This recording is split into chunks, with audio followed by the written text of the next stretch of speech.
Welcome back. Yesterday, the judge on Michael Flynn's case, he's Judge Emmett Sullivan, fighting with the Justice Department, saying he was not required to rubber stamp the Justice Department's motion to dismiss the Flynn case for lack of cause.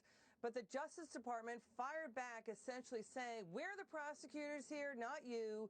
They're urging a federal appeals court to force Judge Sullivan to dismiss the prosecution of Michael Flynn because it was a wrongful case. Let's welcome Republican from Georgia. He is Representative Doug Collins. We welcome him back. He's on House Judiciary. We love having you back on, Congressman. Your take on this fight? My take on this fight is you got a judge who's wrong and a Justice Department that's right. It's pretty simple, and it's pretty amazing that this judge would put his life's working career on the line for fighting something that should have been settled several weeks ago. And I think the Justice Department's brief in this actually, laid it out clearly. He cannot play the judge, prosecutor, special projects inquiry, however he wants to call it. And this is just a problem because the Flynn case shows the tip of the spear of the corruption that was involved in DOJ. And I'm glad to see them moving forward to dismiss this case. And I'll look forward, even more forward to actual prosecuting those who actually were responsible for getting us to that point.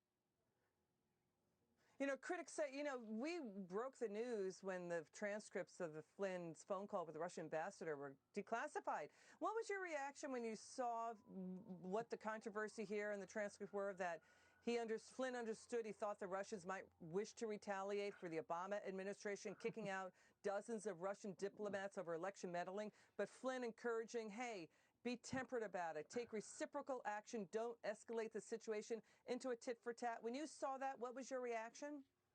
I went back to my days as a young person when the Wendy's had a commercial that said, "Where's the beef?" It's like, really? What? Why were these classified? Liz, I have a question for anybody looking at these documents. Why were they classified? Why were they not why were they being withheld from the American people? I'll tell you why I believe they were probably being withheld is because the FBI was trying to hide what they did. They used these conversations to try and trap General Flynn, but basically they were also trying to get at President Trump and candidate Trump at the time.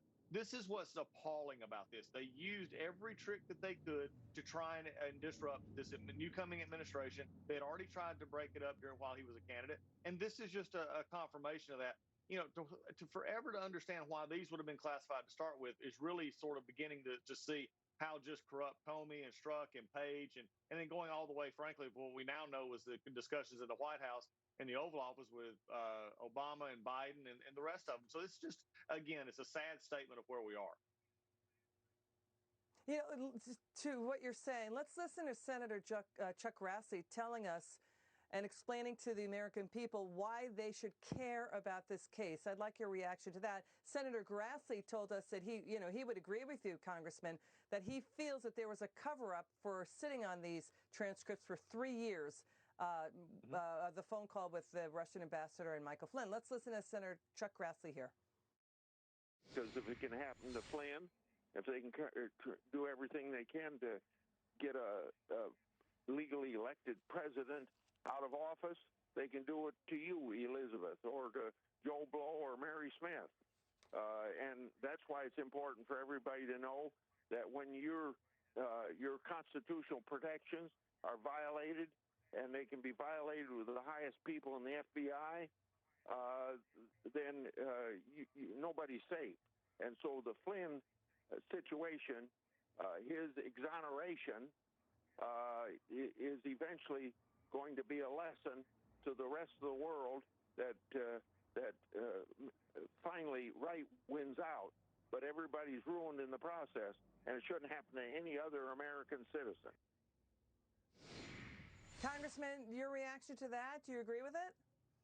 I agree. Amen. I mean, it's just an agreement, and it's something we've been saying. I've been saying for years. I was made fun of, for saying that they were, when we released a lot of transcripts from the Russia investigation, when we released transcripts from the issues that were going on, we were made fun of saying you're chasing something, Doug. You're trying to make something up. You're just protecting the president. You're doing these kind of things. No, there's no need to protect the president. The president was innocent. This president's been doing exactly what he said he did all along. He was the one that's targeted. President Trump was targeted by the FBI and the members of the intelligence community under the Obama administration. Let's have an honest discussion. Where's the front page Wall Washington Post, New York Times, who all were very quick to jump on anything that Adam Schiff would say that was never the truth, that anything that Nadler would say that wasn't true. Why don't they come back now? Because, they would have to admit they were wrong, Liz. And this is important. What the senator said is so true. If think about this, if they thought we're so brazen that they could get away with it at that level, think what they were doing to normal investigations that they were under, and letting it permeate out. This is just something that has to be fixed. And I'm looking forward for Durham getting to the bottom of this. And I'm looking forward to more being held accountable for this, because this is just wrong. Congressman, will you come back in the show? We love your insights and perspective. Love having you on, Congressman Collins. Good to see you. Look forward to it. Okay. Take care.